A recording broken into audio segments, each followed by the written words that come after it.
Good to go. Let's get it, man. Now we just need to make this.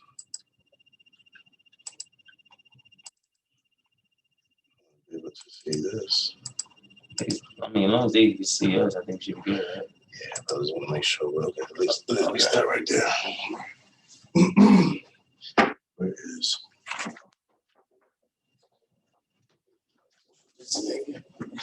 Oh, you know what? Here the light. Put more lights too. A little too dark here. You probably can't see. Plus, we might have to move up a little bit. Okay. So we're finally here, man. This has been a long time coming. What's up, everybody? We just want to thank you for taking time out to join us. My name is Dr. Jason Prendergast. I'm the mental health counselor here at Florida University. This man is very special to me because actually when I came here, he was one of the first students that I connected with. And he kind of set the tone for the type of individuals that attend this university. So I'm grateful that he called upon me to be part of this event. What I want to do is just open up in a quick word of prayer. That's one thing that me and Bernie connected on at first, was that we connected through faith. And I was very pleased to see that he called this Reborn by Faith. So just got to give it up. So just open up in a word of prayer. Heavenly Father, we just want to thank you for this glorious day. We give you praise. We give you thanks. We acknowledge who you are and your importance in our life. We thank you for allowing this day to come and allowing this opportunity to be presented. Lord, I ask that you bless everybody involved, listening, watching. We just thank you for your goodness, your grace, your support. And I just want to say a prayer for my brother Vernon as he ventures into the world and leaves this university, just to be with him, to guide him, and to protect him. We thank you for all that you have done. We thank you for all that you are doing. And we thank you for all that you will do. In your wonderful, beautiful name we pray. Amen. Amen. So that's let's get started, man. This is what we've been waiting for. So the Vernon Tolliver story. Let's talk about first unsheltered, right? Things talking about your dad, you know, the whole prison jail scenario, Christmas, New Year's, and all that. So kind of take us to the early days of Vernon, and just where did you come from, man? Well, I was born here in Florida. I grew up in Scott Projects. Okay. And everything, all that. All my life, you know, I was always that child that stood out from everybody. Because it was like I do things that normal people wouldn't do. You know, like kids. Like, like say if everybody wanted to, like, you know, go outside and play football. I actually like, and say like if I was like working on something, I want to do better. I say, yeah, I'll see y'all later. I got some stuff to do right now. Okay. So I'm a very, you know, you're independent. You don't follow the crowd. Yeah, I really don't. That's what's up. But as far as that situation with my dad, I will never forget that. I remember like it was this day. Okay. So it's 2008. It's December 16th. It's around. How old were you then? 2008. I'm 23 now, so I had to be 15 years ago. Was about 15 years old, something like that? No, that was 2008. I'm 23 now, so I had to be a good, I'm gonna say like 11, 10. Okay, so you was pretty young. Yeah, I was pretty young at the time. You still remember this? I still remember that because like that traumatized me, you know, because So we in the car, in the truck, the Dolphin game plan. So and at that time, you said got the truck. So that truck got a TV in it. And the TV, it lets you watch actual TV, like live TV. So game on, Dolphin game on. It's me in the front seat, and the passenger, he's in the driver's seat, and then I got, you know, my two little brothers. Okay. I'm watching the game. Something caught my eye. Outside of my eye, I look. I see the SWAT team bomb rushing the freaking building. I'm like, okay, they ain't the bus. And then they started bomb rushing the car. Your dad was in the vehicle with you? Yeah. Okay. And the vehicle was parked? Yeah. Okay. Until this day, I don't know why they bomb rushed the building, let alone all the cars, you know, to that day. Well, actually, I did find out, but okay. I'm going to tell you like down the road. At the time you didn't know what was going on? I didn't know what's going on. So as they told my dad to get out of the car. He trying to tell him, hey, listen, I got my kids in the car. This and third. When they looked inside, they kind of got startled at us. I don't know why. So they made him get out the car, get on the ground. They slapped him in handcuffs. And at that time, I'm like, what's going on? Like, I'm so confused. I'm lost. So I'm like, so what's going on? And when I looked in the back to make sure, my little brother's all right, I look back in front. I see a cop planting drugs on my daddy. So, mind you, you saw that. I bet that time I didn't know that was gonna be a crucial part. Okay. Of evidence. Yeah. Yeah. So. Wow. And you saw that. I saw that, but I didn't really know at the time that that was gonna play a big part of him not even going to jail. I'm so young, so I really don't know what's going on. Wow. So put him out the car. They called my mom. Oh, y'all out here in like 15 minutes. We gonna call DCF. Mind you, my mom is at work. She works way downtown at the side of town. I get 15 minutes. 15 minutes. My mom don't get at work like 6, 7. That was at 3 o'clock. So she had to call her brother, which is my his uncle. Mm-hmm. Then everybody who was around. Thank God, my uncle just so happened. He happened to be around that place who was at. So he came and got this. When he got there, they grabbed him. The SWAT team. Like, hold on, I'm here to grab my the kids. You feel me? My nephews and all that. So, mind you, I'm not really caring what the hell going on. Who come get me? I'm focusing on my daddy. You feel me? Make sure he good. Like my focus is on him. So they did arrest him, obviously. Yeah, I'm like something not right. That like me growing up, me young, I knew something wasn't right, but I couldn't put my fingers on it. Two together. So so the next night, so I asked my mama, so dad gonna be all right? And she said, I don't know, son, because she didn't know what was going on when he got arrested for. So that night, that's the last time I saw him. Like I didn't see him no more until January day. So and I'm calling, I'm like, so the next morning, my grandma, and at the time I had a track phone. Her track phone got me. So my grandma called me, oh, son, tell your mama that your daddy called me on the phone right now. Make sure y'all be quick. Okay. My grandma stayed like 15, 20 minutes away from us. So we got there. Before my mom even could park the car, I jumped out the car and ran inside the house and grabbed the phone. I'm like, hey, you okay? Like, talk to you. Talking to him. You're the oldest of your brothers? Okay. Actually, there's one more brother. Me and him the same age as Jace. He was born in January. I was born in March. Okay. We got that. You sound like you're closer to your dad, though. We got the same daddy, not same mom. Okay. But yeah. Okay. But anyway, and I started crying once I started talking to him because it's like I don't know why I started crying. So my grandma asked me what happened, and I told her what happened, and she was okay. So they planted drugs on me. Then I'm like, at that time we said, I'm like, planted drugs? How? What you mean? Like, she told me how it was. Right. So 5 years go by. I just finished middle school. Okay. I just finished middle school.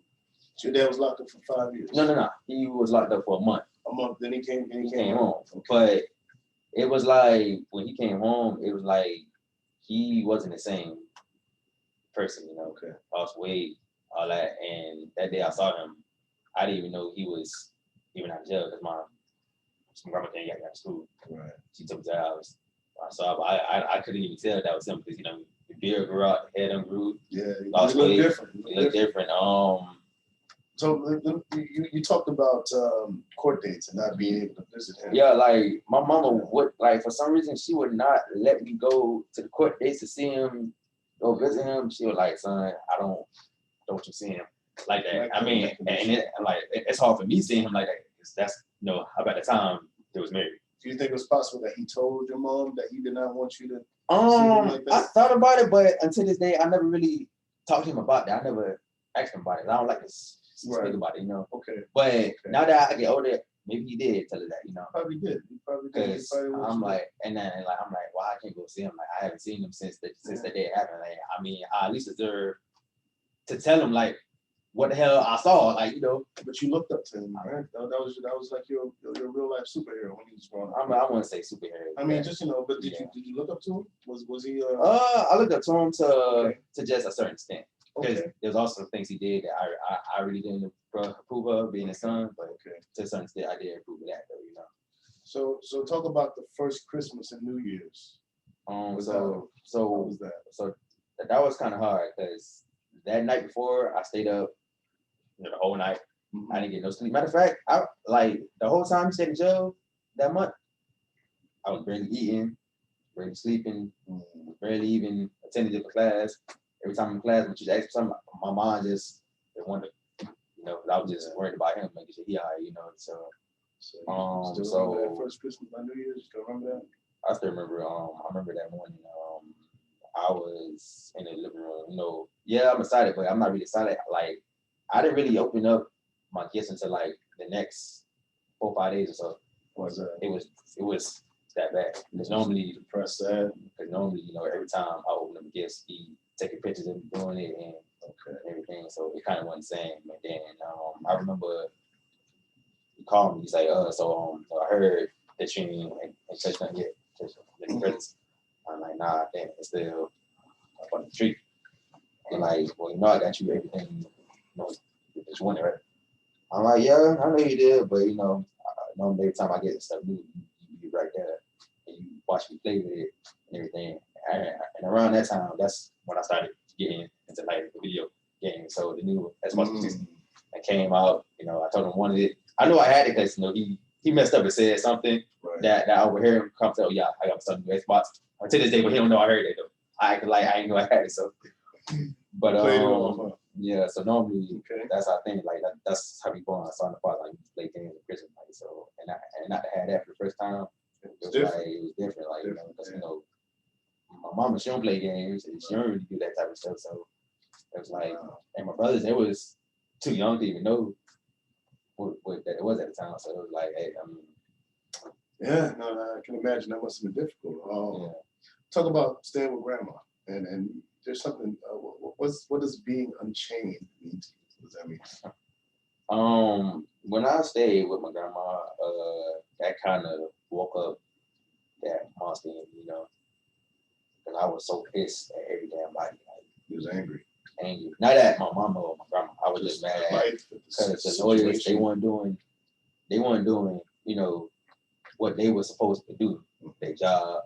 The judge kept on pushing the date back. And I'm like, cause my grandma finally like, I don't know how she did it, but like she finally talked my mama to let me come to his court date finally. So that day I get I'm thinking like, okay, at least I get to see him. I might can't touch him or hug him yet, but at least I get to see him. Like that was gonna be enough for me just seeing him there. Even though it's gonna be weird seeing him, you know, with handcuffs and orange jumpsuit, but at least I get to see him physically, you know, for the first time. Okay. So we get unfortunately they pushed back his court date like a whole 2 or 3 weeks. And I'm like, bro, I can't win for nothing. I can't win for losing. Like, I'm like, so that's where the anger was coming from. The anger was coming from, and then my mom was struggling. Of course, my daddy he don't got the job no because I ain't in jail. The job done fired him. He was making a lot of money, good money, so mom was struggling, so the lights gonna turn off. So that's why she sent me and my brothers to sing live with grandma for a while. Wow. So with my grandma for a while. When he came home, there's somebody trying to get in. Let's go ahead and let him in real quick. Yeah, I got you. All right, now we got okay. We're gonna have to edit that video. If I get the guys aside, was on to edit the video. So I'm sorry, you was talking about. So when he came home, right? He came home 2 or 3 weeks after that. But I was there during the day. They told him, okay, probation, but that didn't mean stuff was over yet. He still had that same court and all that. Okay. So mind you, so his last court date was the summer before my 6th grade year. Now I knew stuff wasn't done yet. I knew it wasn't over because I knew they still had to go to trial. They still had to do a lot of stuff. Okay. I just didn't expect for that to take that long for that to happen, you know, because by the time I was finished with, you know, my school years as a elementary school, that summer before my ninth grade year started. Mind you, about that time, I'm older now. I'm 15.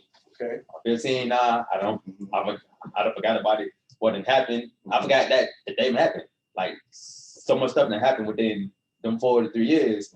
I don't forget what happened. So it's my last day of 8th grade. You know, I'm happy. I come home because my school is right there on the corner, so I walk to school, walk back. You know, I'm happy. I get to my house, I see a car I ain't seen in a long time. I'm like, once I seen that car, the memories just started flashing back to me. Which car was that? It's lawyer car. The lawyer was there. I'm like, Okay. I start shaking my head. I'm like, man, I forgot this even happened. So I go inside the house. I go in the door. First thing the lawyer say, "Oh, the burning. You're not saluting them." I'm like, yeah. Ain't nothing. I'm like, "What's good, Dad? How you doing?" I'm like, "Yeah, how you doing, Dad?" He's like, "Oh, sorry, you know the Lord." I'm like, "Yeah, that's why I said I want to talk to you right now." So what's up? Okay. Say, well, remember? So you say, do you kind of still remember where, like the events of that day, what happened? I'm like, yeah, that's something I won't forget. That's gonna stick with me. That's your dad asked you. Yeah. Okay. I'm like, why? He said, okay, do you remember word for word? I'm like, yeah, I remember everything I said. Why? What's up? He's like, okay, because you might have to go Testify. don't understand. Right. I'm like, oh yeah. I'm like, I've been waiting on this for a long time. So when do we do this?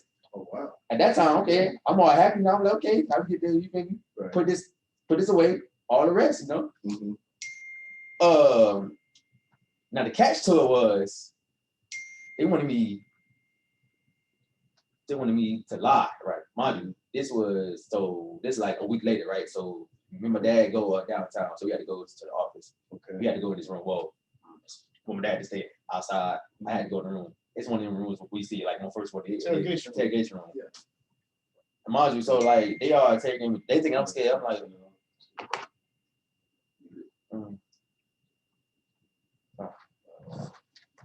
That's okay. Definitely edit this video, man. That's all good. Hey, thank everybody for joining us. We're having an interview with Born by Faith with the one and only Vernon Tolliver. Just to get caught up, we're talking about him losing his father to the prison system, him coming home, and we're going to continue the conversation. So you were talking about they wanted you to basically testify on behalf of what you saw. But they didn't want me to say everything because they knew I was going to be blunt with it, very careful with it. So I remember so my daddy told me, hey, son, so listen, they said during the interrogation, I can go in there with you, but don't worry, I'm still going to be outside. And how old were you? I was 15 at the time. Okay. I was 15. It's been about 4 years. So now I'm older, so it's like, so now everything from that day, it processed a little bit more better, faster. Okay. So now, at that time, now it's easy for me to talk about it. You feel me? Were you scared, 15-year-old? I wasn't scared, but I was somewhat pissed that why it took so long, for it to happen, Right. Okay. So I get there, they started like they tried to give me this story. I'm like, listen, I'm telling you what I saw. That's what I saw. I'm not gonna change the story. And y'all don't like it, then y'all talking about the wrong thing. I'm not about to lie. Okay. So y'all can feel better about yourselves. Okay. I'm not doing that. Okay. So you told the truth. I told the truth. So I'm like, and they didn't like that. They thought I was gonna fall under pressure. I'm like, nah, I've been through a lot. So this being up under pressure, that don't exist in my world. Okay, you used to that. That don't exist in my world. So how did this all play out, man? Like, so it's the first day of 9th grade, right? Court date. So now he gave me a choice to either miss my first day of school or either I go with him to court. Now my mama was like, I'm on you, and at this time they're not even to get, because according, well, I guess by law, you can't be married to somebody that's like convicted or something. Oh, I know that. I didn't know that. So everything, but we all was still living inside the same house. Okay, they just wasn't married. Okay. So my mama told me, listen, son, so you could start the school, but if we need you, we'll just send for you. I'm like, you sure? I mean, I really don't feel good about Dad going there alone, and I ain't winning, Right. He's like, listen, as long as I'm there with him, everything gonna be all right. And grandma. I'm like, all right, okay. Okay. So I just school. I went to school. Okay. That whole day though, I'm not focused because now I'm thinking about that. I'm like, man, like it's like back in 5th grade again. Well, my mom wondering, I'm not focused. But thank God it was only the first day of school. So did they ever? they came to you ever testify? a verdict. I never got a chance to. I guess like once the people who rated his car found out that like, okay, yeah, his son not gonna lie for him, they not gonna lie to the story. Okay. They kind of felt like it was kind of fucked, you know. Okay. It was kind of, you know, inside a bad situation. Yeah. So with that, so the judge just ended up throwing out the whole case because they knew they wasn't gonna win. So he wasn't convicted. It was just dismissed. He was still convicted because that was the only his record. Okay. So we had to go on probation for like 1 whole year. Okay. But his PO said, "This is stupid. I'm not gonna have you on probation for a year." So they only gave him like 4 or 5 months. Okay. And once the probation officer found out that okay, his son ain't never get to testify, that's when he kind of felt okay, yeah, some right there was kind of fishy. Right. If you've seen all that, why won't you ever allow to go on top of the the witness say something? So, right. Yeah, so that's how that ended up going. Well, thank you for sharing that, man. I know that was an emotional time for you. Yeah. And you know, as we move on, you know, you just shared a very painful moment, but also an emotional moment. There's also another moment that defines you, and that's when you met Hector Santos, aka DJ Ghost. Yeah. Talk about that, man. Okay, so I met him. I was 14 at the time. I was 14. Okay. No, I was 14. Mm-hmm.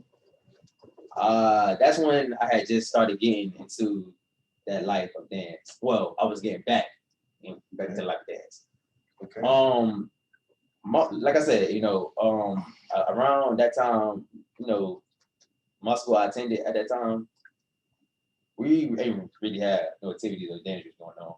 Okay. So me and him, that kind of got me about there and feel for dancing. What was it about him that he music or? He was just always wanted, you know, the best for kids who like to dance. Okay. And his music, man, had you so hyped. So it's like it can actually get you, you know, through a few things. And like, you know, I remember the first time me and him met. It was like, and I don't know if it's true, but everybody say me and him look alike. But really, okay. I personally, I don't see it though, you know. But me and him got real close after, you know, once I started dancing because he's got his own dancing. So once I came, that changed the whole platform. Really? Like dance. For you? Yeah, for me. Like I was doing shows, I was in the grooves things, I was a part of all these new dances he made up, all that. So it was going good for me. And apparently he kept you out of a lot of trouble. I got a lot of trouble. Hey, high school, I was reckless. I was reckless in high school. So high school, most of my high school years, he was there for kept me out of trouble. All that. He always told mama, hey, mama, he good. Don't worry about him. I got him. Make sure he good. He in good hands with me. So he made sure that I stayed close to his side, kept me out of trouble. So talk about the nickname. So he gave you that nickname. Yeah, he gave me that name. Okay. At first I'm like, what does that name mean, right? Okay. He said, well, listen, you kind of study a lot, but you could dance your ass off. Okay. In one whole box by yourself. Okay. So you stutter, get your own box, stutter box. So mind you, stutter is spelled Stutter. Right. And I'm like, okay, now the name, okay, at that time, okay, the name sound good, but nah, it's kind of, it looked plain. Yeah. So like, I gotta change it up, you know, make it cool. Make it cool. I got you. So that's when I'm like, I got it right there. So like, instead of Stutter, I took out 2 T's and I put these there. Stutter box. Oh, well, you know, Okay. that's a chant. You just roll with that. Oh, I just roll with it, and from there, it's been stuck with me for years. All right. And now it's like every time I go to the club, oh, that stutter box, you know, or even every time like I go to practice, oh, they go stutter box. So it's like Burning, aka stutter box. yeah. So it's like, hey, That's what's up, man. it's stuck with me for all these years. So unfortunately, he passed away. Yeah, What, in 2015? 15. Mind you, that was a week before I was 15 at the time he died. Did you go to the funeral? You went to the funeral? 16. I was going to be 16 Okay. when he died. I went to his site, his burial site, but I didn't go to the funeral. No, How did that affect you, man? it affected me a lot because I kind of stopped dancing for a while. Really? I fell off. I ain't gonna lie. Like my dancing, it kind of fell off a little bit. Rusty. I was rusty. I wasn't really the same person with the movements and all that. I even tried to dance for like there's other groups I was part of, but it wasn't the same. It didn't stick like how his did. It was different. Kids he working with me. And I haven't visited his site in 6 whole freaking years now.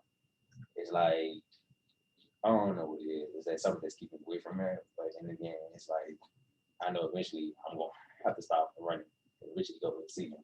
Okay. You know. So you definitely felt a loss, right? Yeah.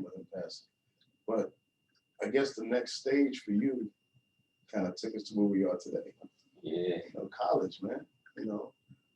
Apparently you were supposed to go to Oklahoma. Yeah. But you ended up at Florida University. How did that happen? So I used to play football in high school. Okay. Defensive end. Okay. Defensive end. I was really one of the offensive players on the teams. How you want to call it? Now, my goal was to get an offer from someone inside the NCAA, whether it was a D2 or D1 school. D1 school. You know, I'm at D2, D1, as long as it's in the NCAA. Okay. Now, I was only getting offers from like colleges that wasn't really known like that, like JUCOs. But I don't know what happened. I feel like after I had my junior season, I feel like after I got 6 picks in one game, followed by 4 in the next, and after that stuff just kept rolling. To my surprise, the first day, I think it was my first day of senior year, right? Coach called me over. I got something in the office waiting on you. I'm like, okay. I'm like, what's waiting on me? Because I mean, I've been getting offers, but why would the offer come to your house when offers be coming at my house? So I'm thinking, okay, it's probably like, it's like some random cleats or knee pads or something like that. Okay. I get he said, this came inside the mail for you last week. I see OU. Shit, OU. Like me? Sooners. I'm Sooners. So all I seen was congratulations, college. We're happy off your stuff. So I'm like, when I seen that, I started jumping up in the air. I started screaming. I'm like, you got a scholarship from OU, Oklahoma Sooners. Yeah. Wow. I'm like, oh man, that's nice. I'm like, oh my God. Okay, cool. I'm in that night, So how do you get a scholarship from OU and end up, like what happened? At that time, something was going on with my heart I didn't know about. Like I really wasn't really fan.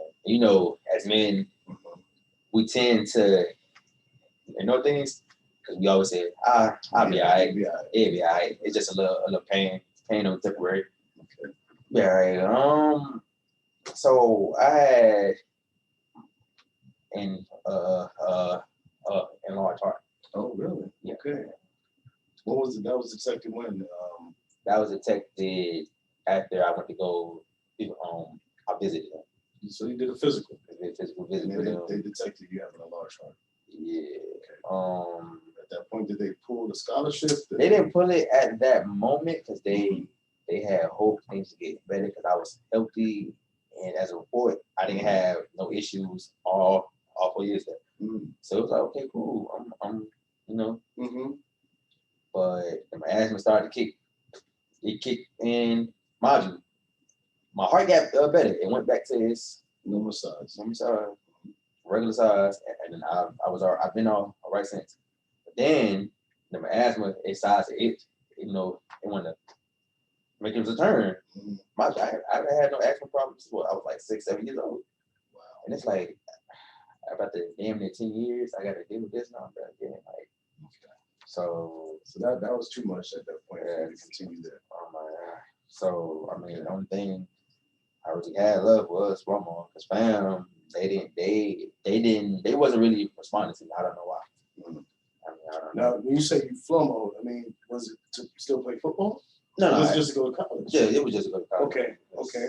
Because at that time, I would like, you know, as much as I would like to go to OU still, it would be on a football scholarship, and it's like 9 times out of 10, I probably won't even get to touch the field. You know, all these health conditions going on with me now. So I told coach, hey coach, you know, I appreciate the offer, but you know, I think you should go ahead and give it to a player that can actually use it, you know, and get that field job. So let's talk about FLOMO, man. You, when I came here, I remember I saw you in the costume, and I had no idea. And then I saw you do your thing, and I was like, okay, this dude got some moves. He can dance. Talk about that whole experience, man. Just becoming the mascot and just being that rah-rah. That actually worked out in my favor more than I expected, because a week before the trials, the doctor cleared me for physical activities. I was cleared. Everything was good. Okay. I'm like, damn, I stopped there. I'm like, damn. Only if I would have got cleared to go to OU, but at that, I'm like, you know what? Maybe this is God's way of saying faith. You know? So So you know, I didn't accept it. Okay. So so I became mascot because I heard that cheerleaders and the head coach needed a mascot.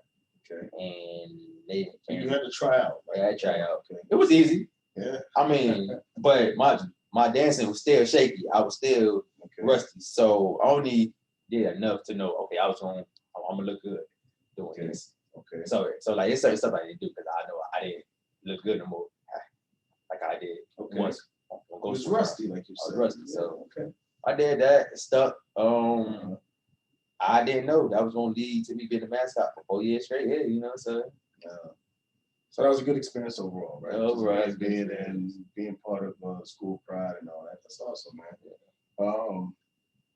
And then you met Queen. Yeah, best friend. And you know, I've had the pleasure of meeting Queen before. Just talk about that relationship and how has that benefited you or blessed you? Hey, she's a genuine person, man. Down the heart, if you need things, she got you. Anything. It's crazy how we actually got close, though. You know. Okay. Is the summer before our sophomore year here started. We was going through some things, not together, but as you know, as individuals. She was going through some things, I was some things. And before we left school, I always wondered, like, damn, I hope Queen all right. Mind you, I have a contact for her, nothing. One day, I'm just on Snapchat scrolling down. I'll be close to her. I'm like, oh, Snap is Queen. So, you know, I hit her up, you know, asking if she all right. She's like, oh my God, bro. Like, you know, I was just thinking about you. So it's like, just stuff from there. Okay. We kind of just click, you know, that's best friend. So is that a friendship you plan to continue after FMU? I know it's gonna happen. All right, that's what's up. Okay. All right. So you decided to pledge Alpha Man. All right. Okay. How about just talking about that experience and so for that process, mind you, all of what's the Alphas knew me. From being the mascot, or no, just knew you from campus. From campus. Okay. I got my name out here by freaking. So that's the deal. So that's how I got, you know, that's my name. Sorry. That's how it happened because the Deltas had a scroll off. They had a scroll off. It's freshman year, mind you. I'm in the band too. I need him. Like need him. He's in his office. I need to go He's in with his office. to Mind you Coach K, interrupt like right. You want me to go get him? I'm gonna go now. I just wanted to see. How I didn't know. let's do it. Or do you want me to handle that? Only saying for all orgs, so if we take the lead in organization. So you're like, all right, come on, so let's do it. So we doing that, we're scrolling. When I finished, Queen said, bro, you scroll as if you like at 8, but I was like, Really? I'm like, oh, really? Not just her. Multiple people were saying People that. said the same thing. I feel like that kind of caught that I was attention. Okay. Because one of them, he famous right too. His name Fat Boy. Okay. Fat Boy was like, hey bro, your blade's clean. Yeah. I'm like, oh man. I'm like, that led you to pledge. I really don't know. Like I can't say. Like I think it did. But mind you, there's also a fee. Okay. Wow. Yeah. $1,200. $200. Right. Okay. Now, dog. We all know black folks don't really got that type of money laying around, right? Laying around. So, okay. Queen was like, hey, listen, I got you. I'm gonna help you. I'm like, okay. It's the last day, right? Money due. I don't know what Queen did, how she did it. Today, I didn't really ask because I'm kind of scared about the answer. There's no way to say I'm gonna get from her, so I ain't asked no questions. So I did 200. So I already had 300 saved up. It came back $900. I'm looking like, what the heck? I'm like, no, what, bro? Just be quiet, take the money, no questions, go turn it. So, I asked no questions, dog. I ain't asked where it came from, how you got it, what the hell you did. I didn't no questions. I just sent the money, got what I had to do, and that was that. In my head, I'm like, bro, Queen clutch. She gave her a clutch for your boy. $900. $900, dog. That's a friend right there. That's a friend. That's for real. So.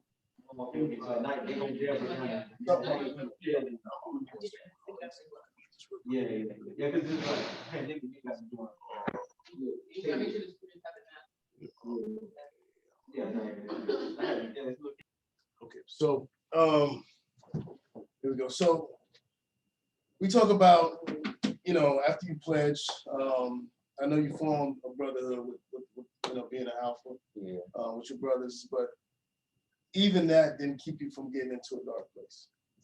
Nah, I kind of thought that was gonna help me getting out of that dark place once for all. Mm-hmm.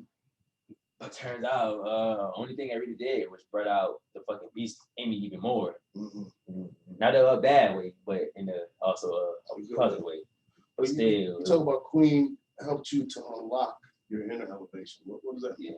Elevation, like unlock myself, like be more in tune with me. Who you are. Be more in tune with Bernie, Okay. Be more in tune with myself. How did you do that? Like what sort of things you did? Believe it or not, it was quite simple. I don't know how Queen did it, but it was like she was just there, doing things that I never really had before, just checking up on me, making sure I'm good, stuff like that. Wanting to be around me, making sure I'm good, like my healthy state, what I'm thinking about, make sure I ate, all that. And she was just telling me, like, you've been through a lot, but one thing I can respect about you, no matter how hard things get, no matter how hard the road get, you always manage to find a way to pull it through. And she said, I noticed every time you're back against the wall, you become more dangerous and more attentive to find a way to get things done. And I'm like, yeah, that's what's most scary about me, because I don't know, sometimes I don't know what I'm capable of. But I do know this. I'm capable of a lot of things. I don't know my own strength sometimes, because I do things and sometimes, it's overdone. Right. But I rather stuff be it's overdone than me not knowing my own strength and all that. So then you met this dude named Dr. Jason. Yeah. I don't know. You want to talk about? We'll talk about that guy. I guess he was impactful in your life as well. So tell us how awesome he is. So before, like, you guys take a picture, right. I remember this day like it was just there too. So it was the summer of 20. It was last year summer actually. It was last summer of 2020. Summer 2020. It was last year summer. I'm in the car. I'm in the car with Queen. I'm also with my person that Okay, you with. significant other at the time. Yes, I remember. I ain't gonna say No names, no names. That's dead. That's in the past. With Leave it I where it's don't at. like speaking about it no more. So There we go. and you know why too. But Yes. anyway, so so we're in the car back, and she looked at me and she said, "You turn into training with Brandon again, and I don't need that." She said, "It's time to really put things to an end, get closure and everything, and get some help. Because your state of mind is what's scaring me the most." And she said, and I asked her why. She said, "Because, best friend, once you black out or once you react out of anger, you become this person that I don't know, recognize." She said, "I basically become a freaky, I don't know, a hawk, an emphasized hawk." Oh wow. Okay. And she's kind of right, because once I'm mad and black out, my adrenaline goes up, my strength shoots up in the roof. I really don't know how it happens. Like I really don't know, but it just happens. And I think she was more scared of myself not really knowing what path I'm going down. So I think that's why it was really important for her to try to find some maybe issues in my mind. And then she also kind of told me, she said, "Listen, if you don't get help, I can't, me and you not friends no, I can't really be friends with you until you go Get some help. get some help." So wow. So Queen is the reason why we connected. Yeah, and I'm like, damn. So, and mind you, everybody knows that's my best friend. Like I really think for it. It's like, okay, like you been for me all this time. Like I can't lose you now. So it was like I had to take that faith, leap of faith, and just pray that things go down and do its course, So that work out. That worked out for you tremendously. Yeah. You talk about learning about spiritual things. So Yeah. and I noticed that the name of this discussion is Reborn by Faith. How beneficial has your faith been? Talk about the spiritual aspect of who Vernon is. What does that mean to you? You was asking that same question during that time. I was going through all that. I would straight up tell you, I don't even know, man. I would have know myself. But now you just ask me that. It's different. Mine is different. Okay. I'm a kid from Miami, Florida. That's 23. That's looking to help change the world. Like that. I always wanted to be in law enforcement. That was something I always wanted to do since I was a little kid, whether it was watching cops on TVs, movies, playing with toy guns and handcuffs, just being me. And no matter how many times people try to tell me, "Oh, I ain't for you, bro," like your anger always getting the best of you, or like you always want some action, or it's like that job of dangerous, you want that. And I say, yeah. Okay. You know why? Because every time I try to get into something else, law enforcement always right there. Yeah. So it's like that's what I'm doing in life. And I don't want no job that's gonna require me to be behind the desk. You want to be connecting with people. Like that and build, making a difference. You know what? I like that, man. Be done. I believe in you, man. And if I got to do some things, hey, then that's what I got to do. My training kicked in, so that's it. Do what you gotta do. That's what I got to do. And so before we talk about the sacrifices and wrap it up, because I know you wanna give some remarks on mental health, and there's some things you've been through, but let's talk about Ain't No Chill Entertainment. That's my family. Ain't no chill. Ain't No Chill. That's my What is family, that, man. man? What is Ain't No Chill? That's my family. Ain't no chill. My family, man.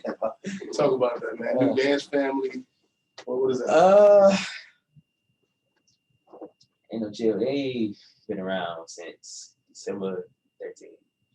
Right? No. These no every trip. Hold on. I get that wrong. These have been around since 2013, December 2020. Okay. Now mind you, I met Mark way before I was even part of the group. So Mark, that's one of our founders. He's also our current coach.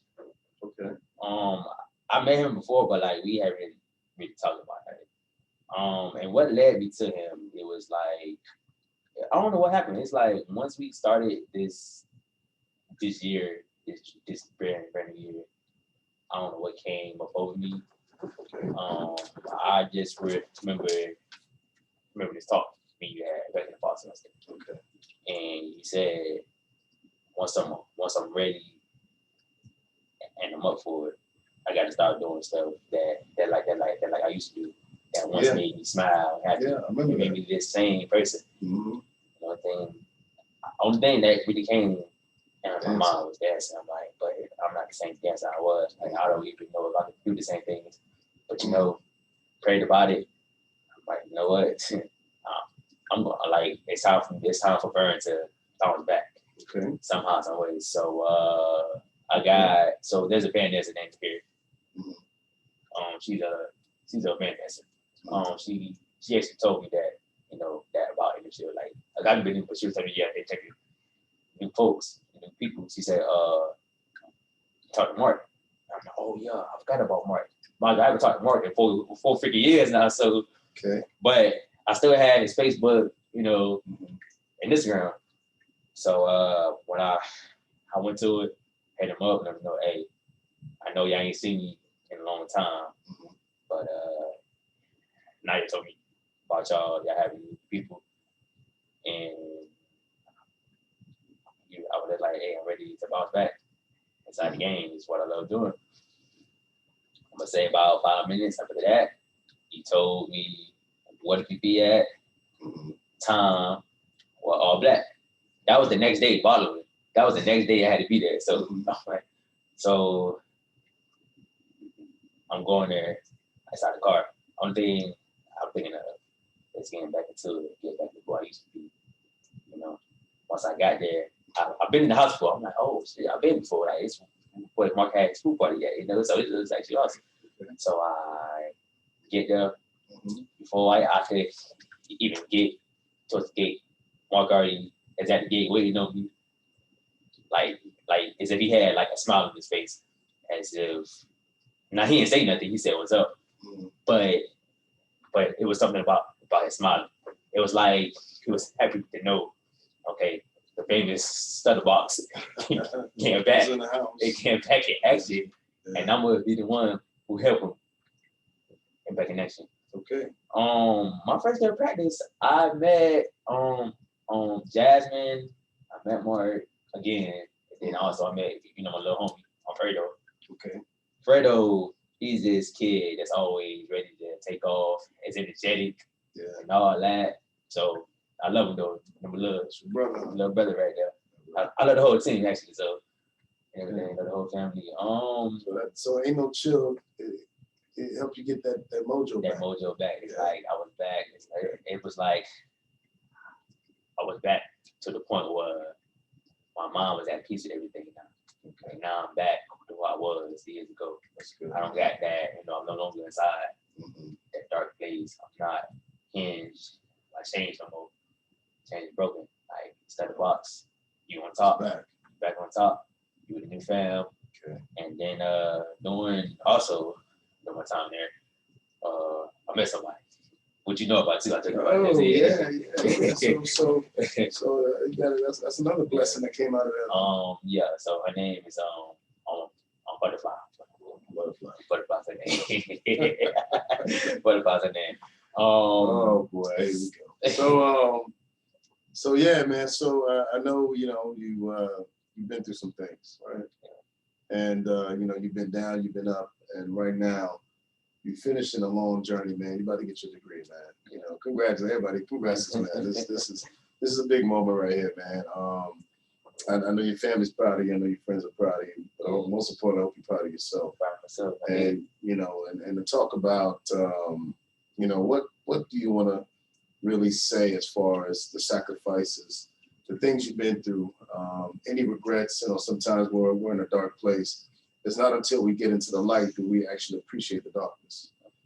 So anything that you just when you look back at your life and you know, I definitely want to end it with you, you know, giving us a few words on mental health and you know, what's important. So first of all, I want to talk about the whole sacrifice. Sacrifices, yes. So I really didn't start making sacrifices until I got here. Okay. I was this selfish person Mhm. because it was like if I wanted things done my way, I didn't ask for help. I was gonna do it, but she did it my way. Okay. But I had to learn that sometimes you're not meant to do everything alone. Right. People are put in your life for a reason to help you. For purpose. But I was like that because it was like seeing my dad go to jail, seeing nobody really wanted to help him except me. That kind of put me inside that mindset. Man, I don't need nobody, bro. If I'm gonna do it, I'm gonna do it alone. But it's like once I got here and meeting Queen and everybody, that changed, you know. And especially soon I joined the group. Ain't no chill. Right. That kind of maximized it. Everything and sacrifices. It was like I was sacrificing a lot of time because now it's like this, right? Now it's like I go to class, work, straight hands fast. Before it was class, work, and my time is my time. But now I'm learning to make sacrifices about my time, everything else that's more important. Everything. And also, you know, I knew sitting feather butterfly, she also helped me adjust to, you know, able to, you know, trust me. Stutter boxing butterfly. I got a nice ring to her. That's like a group, man. But yeah, but honestly, yeah, but like it's like, and I'm grateful, you know. I'm grateful because it's like this, right? Mm-hmm. I really didn't have plans on doing like talking to nobody else. Cause you know, Nate jacked all that up. Mm-hmm. She jacked all that up to everybody. Yeah. But I don't know what it was about her, about Butterfly, but it's like the moment I saw her, damn, like who that is, like, you know. And Freda was there, so cause she even asked Freda about me. And Freda told her who I was. I looked at her like, oh, okay. Checking you out. I was checking her out. In March, it was the 28th. That's the first time like we was together and we hung out with each other. Okay. We was feeling each other vibe. We was in bed, you know, chilling. Doing nothing crazy, was watching movies and shit like that. Anybody went there? Yeah. So, and she asked me something. I'm like, mind you, women don't normally. It's not normally the ones who know. Right. The ones who do that type of stuff. Yeah, men don't make the move, but what made it so funny, mutual. It was a mutual thing though. Okay. But it's always she asked me, so like we went to bed, we get snacks, we watch the TV. So like she asked me something, right? I'm like, huh? Like what? So she asked me, you know, if I wanted her to be my girlfriend. I'm like, I mean, I was thinking about it. And it's so ironic how that happened because the day before, she kind of was throwing hints at me and she was a shot. But I just really ain't noticed it until like the very next day. So I'm like, so I told her how I felt about it. I'm like, yeah, I told her, yeah, of course, I like to do that. And my surprise, you was right about that whole thing you talking about, like somebody we can meet in a week, they could make you feel better and sacred, better than somebody you knew for a long time. For a long time. Yeah, it's the energy. And that was her. It's like she matched. Like she just matched me, you know, flaws and energy. And she accepted who I am. And I accept her too. But I think what had you know drew me and her closer together. There was a night where we was in bed again. We was talking like deep talks. Landon started talking about everything, you know, deep talks. Mind you, I didn't have them deep talks in so long, so it's like so that felt good. Right. But anyway, so I don't know what happened. She was on the phone with somebody, and then she came back in the room. She told me what happened, but I'm not gonna tell her. I can't tell what happened. I probably not gonna tell, but she made me promise her something, that I didn't expect. But I knew I wasn't good because I felt her pain, I knew how it feels. So she made me promise, no matter what happens, I'm gonna promise I'm never gonna, leave her side. I promised her that, and she promised me the same thing. So I'm always upfront with her. I'm honest with her. Okay. Not lying to her, and I'm always like, let her know that this is how I feel. I shouldn't go nothing from her. So it's like, wow. So it's like God put her there for me. Yeah. So, and I'm grateful about that and her. So this is kind of where we wrap it up a little bit, man. We shared about the beginning, from your dad getting locked up to you meeting DJ's Ghost. Yeah. To you, going to FMU, almost going to Oklahoma. Yeah. The sacrifices, me and Queen, your best friend, Butterfly. So to really sum it up, we connected because you did reach out. You basically, by the advice of Queen, you sought help. And I guess, God brought me to you in a sense because, we always got to give thanks to God for putting certain people on our path, right? Mm-hmm. So when you think about mental health, I'm an advocate for mental health. That is what I do for a living. Just talk about the importance of taking care of your mental health, getting help, because we wouldn't be here right now if you did not decide to reach out and deal with some of those dark places you were dealing with. So just so talk to the people out there, man, and kind of let them know. Handsome smile. Just talk to them real quick and let them know, about mental health and why it's important. If you feel like you need help, you get help. It's like this. When you're in that dark place, you don't ever want to be there because that turns you into this monster that's not caged. Okay. It's really roaming. Okay. And it's got you doing stuff that you don't do at all. Right. It got you just angry all the time. Just not there mentally, but you're there physically. Get you think about suicidal thoughts. As if you don't want to be here. You be here no more. You yourself, you ain't eating, sleepless nights. Because I had a lot of sleepless nights. I used to walk around this campus all night from time to time. No sleep at all. Mind you, I had class the next day, but I knew damn, I'll be out all night. Till the sun come up, I go shower, change class, go to class, and right back to it. Walking around all campus all day. Yeah, it was at one point I ain't showed to work for a whole month.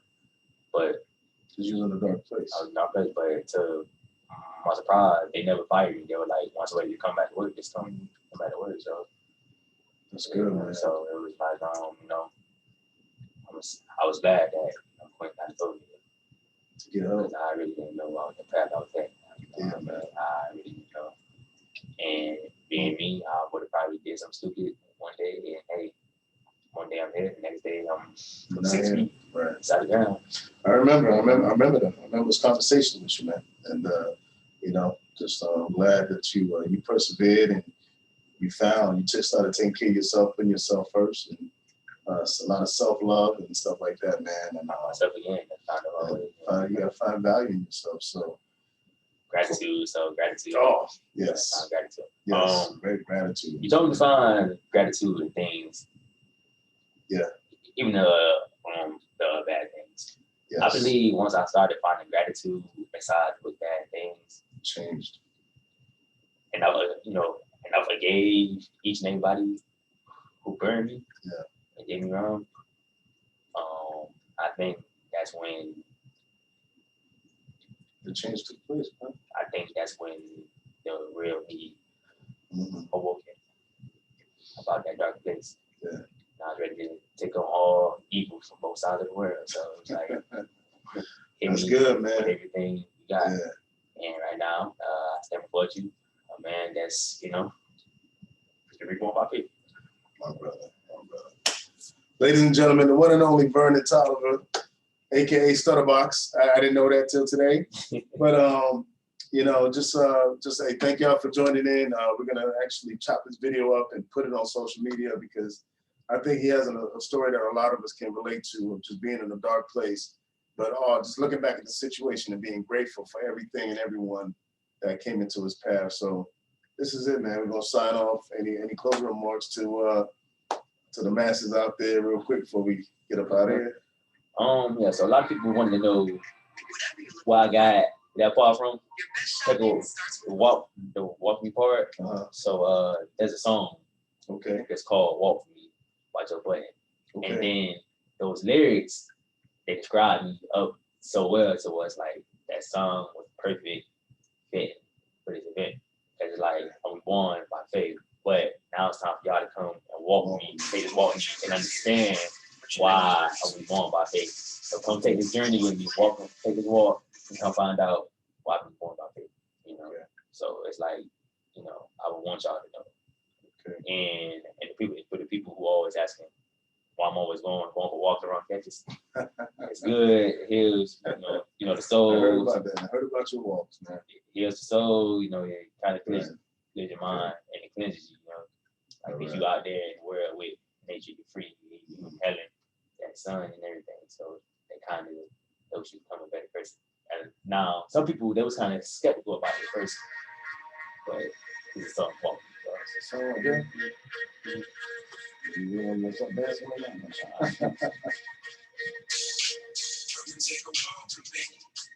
Joe Budden. Joe Budden.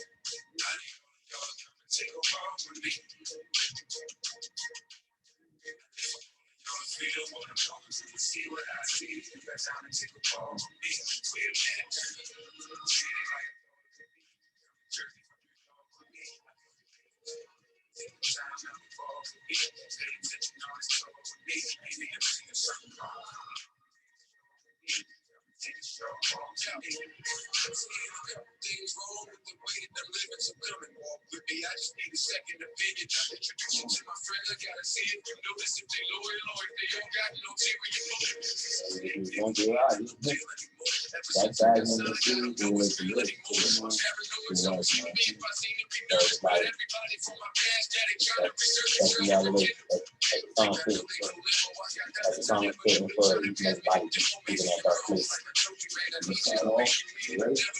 Ladies and gentlemen, we thank you. Salute. We about to sign off.